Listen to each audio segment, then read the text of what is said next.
67 కోట్ల మంది వానరులు మహావీరులైనటువంటి వారు రామలక్ష్మణులతో కలిపి పడిపోయారు. ఒక్క వానరుడు యుద్ధభూమిలో లేచి తిరుగుతున్నవాడు లేడు. ఇంద్రజిత్ శక్తి తెలుసు కాబట్టి విభీషణుడు వెళ్ళిపోయాడు, దొరకలేదు.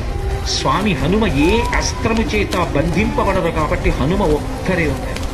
అందరిలో పెద్దవాడు, బ్రహ్మ యొక్క అంశలో వచ్చినవాడు జాంబవంతుడు నేల మీద పడిపోయి ఉన్నాడు. విభీషణుడు కాగడా పట్టుకుని అడిగాడు, తాతా కుశలమేనా అని అడిగాడు. వానరులలో శ్రేష్ఠుడైన హనుమ బ్రతికి ఉన్నారా అని అడిగాడు జాంబవంతుడు. విభీషణుడు అన్నాడు, తాత నువ్వు అడగవలసినది రామలక్ష్మణులు కుశలముగా ఉన్నారా అని అడగాలి. హనుమ కుశలముగా ఉన్నారా అని అడిగారేం తాత అని అడిగారు.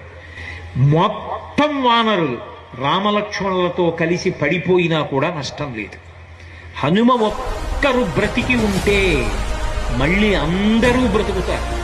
అందరూ బ్రతికి ఉన్నా హనుమ ఒక్కరు పడిపోతే బ్రతికి ఉన్న వీళ్ళందరూ పడిపోతారు.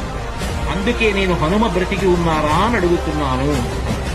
వంగి జాంబవంతుడి పాదములు పట్టుకుని తాతా హనుమ నీ కుశలం అడుగుచున్నాడు, నమస్కరించుచున్నాడు అన్నాడు.